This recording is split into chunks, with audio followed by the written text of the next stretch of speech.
বিসমিল্লাহির রহমানির রহিম। মাওলানা সাদ সাহেবের বিরুদ্ধে প্রচার করা হয়েছে যে তিনি বলেছেন উহুদের যুদ্ধে 40 জন সাহাবী একটা হুকুমের নাফরমানি করেছিলেন। এটা বলার কারণে সাদ সাহেবকে অনুসরণ করা যাবে না। প্রথমে আমরা এই প্রচারটি শুনি।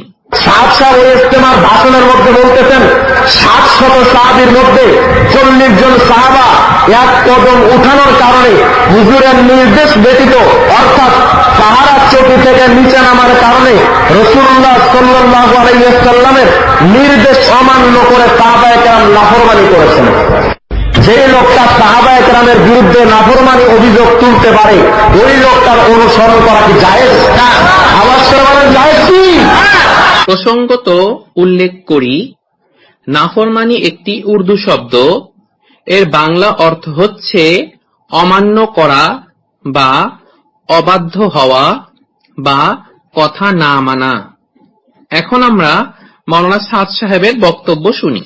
ঠিক আছে, 50 में से 40 नीचे उतर गए और 10 ने अमीन की इताअत की और ठहरे रहे।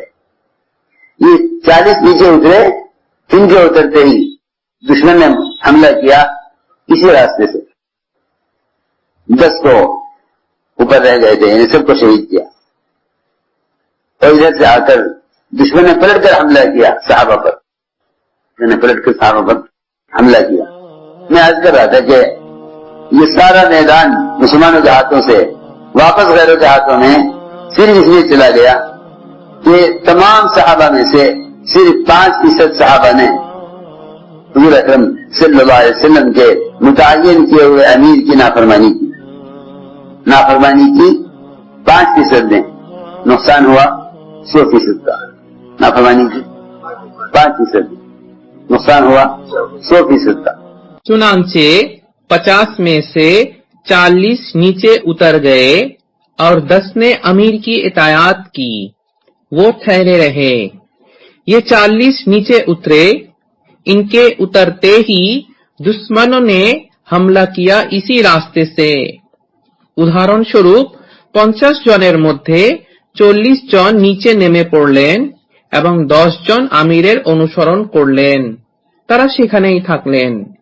এই 40 জন নিচে নামলেন, তাদের নিচে নামতেই दुश्मनरा हमला करलो এই रास्ता दिए। 10 को जो ऊपर रह गए थे इन्हें सबको शहीद किया और इधर से आकर दुश्मन ने पलटकर हमला किया साहाबा पर।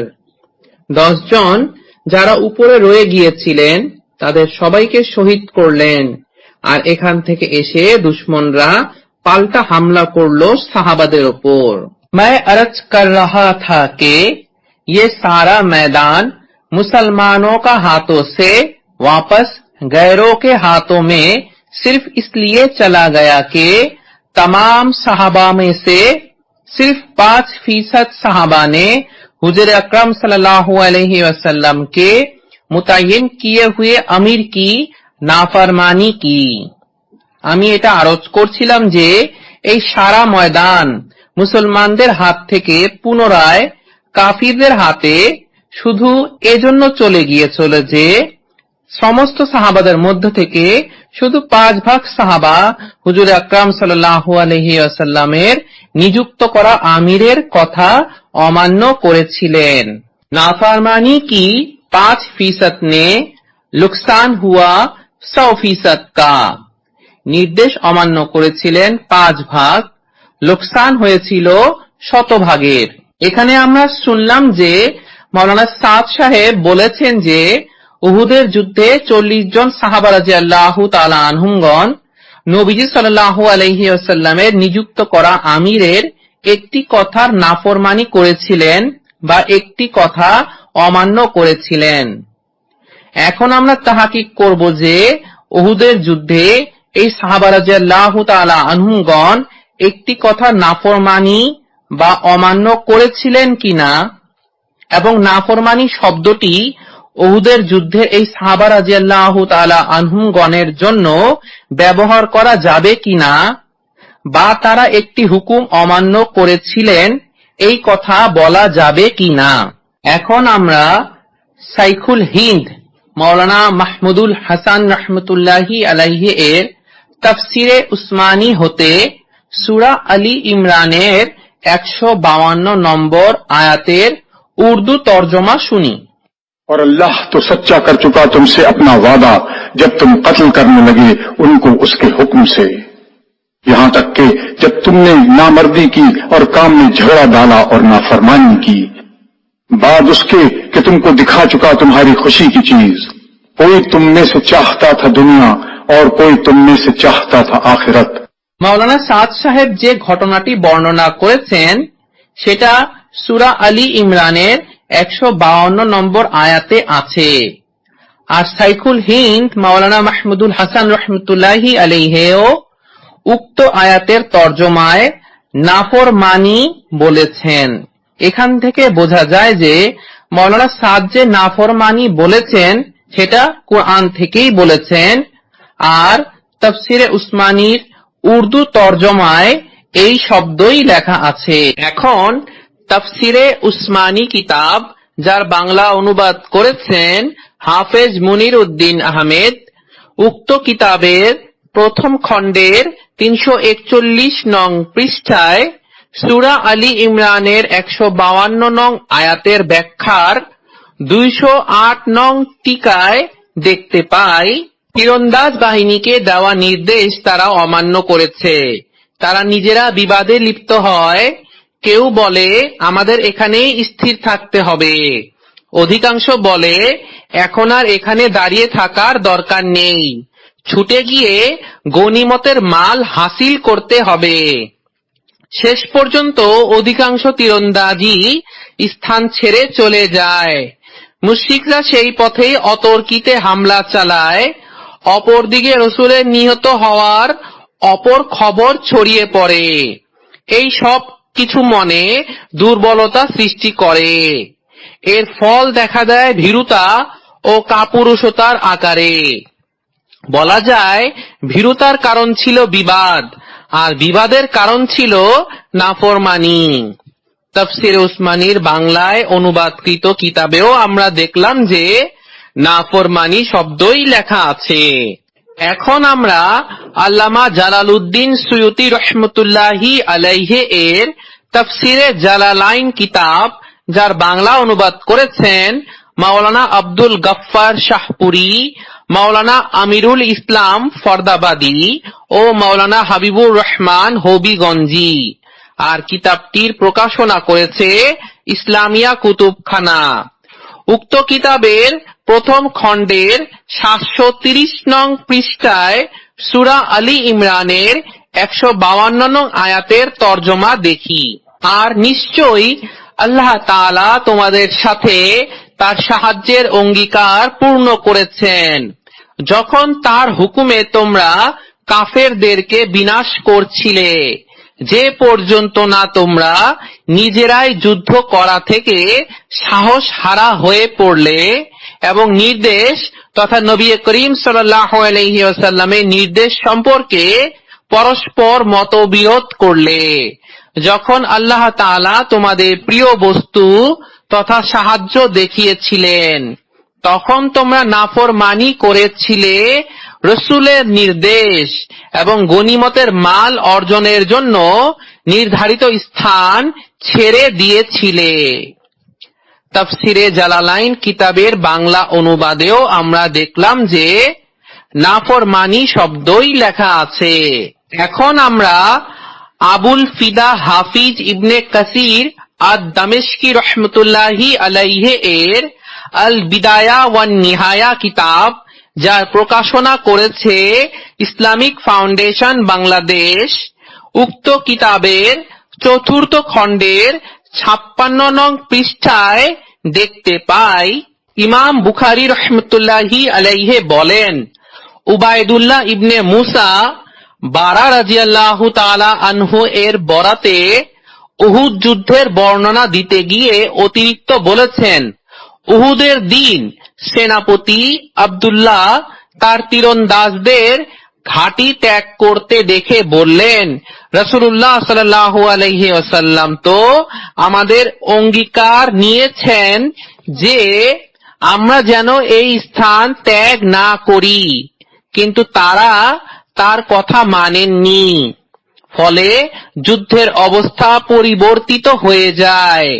70 জন সাহাবী তাতে নিহত হন বা শহীদ হন। আল বিদায়া ওয়ান নিহায়া কিতাবেও আমরা দেখলাম যে নাফরমানির বাংলা অর্থ কথা মানেননি লেখা আছে।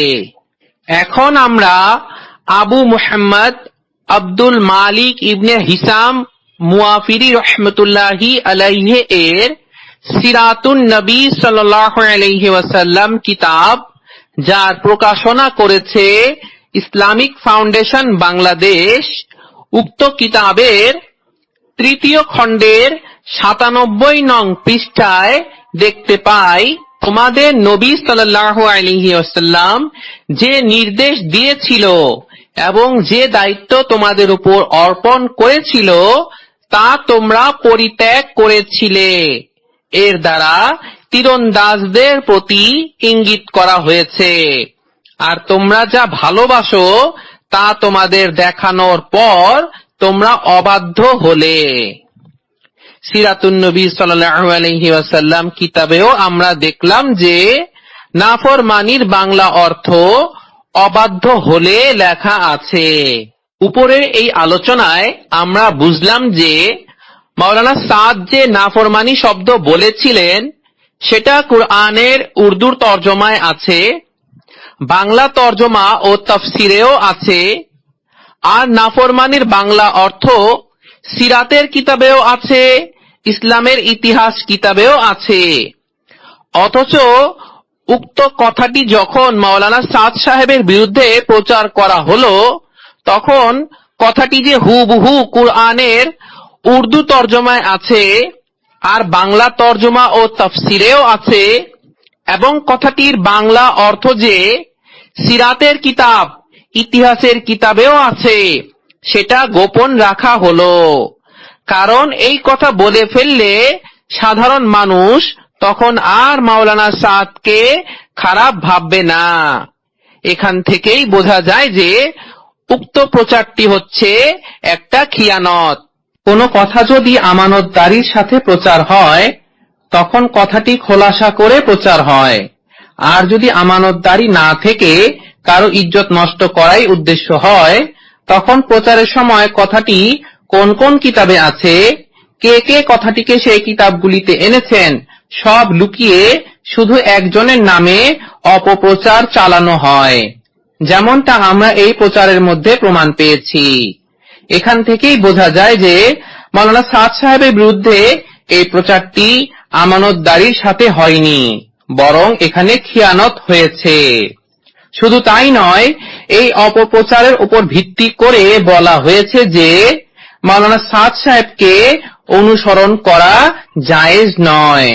মাওলানা সাদ সাহেবের বিরুদ্ধে আরেকটি প্রচার করা হয়েছে যে তিনি এই সাহাবাদেরকে নাফরমান বলেছেন।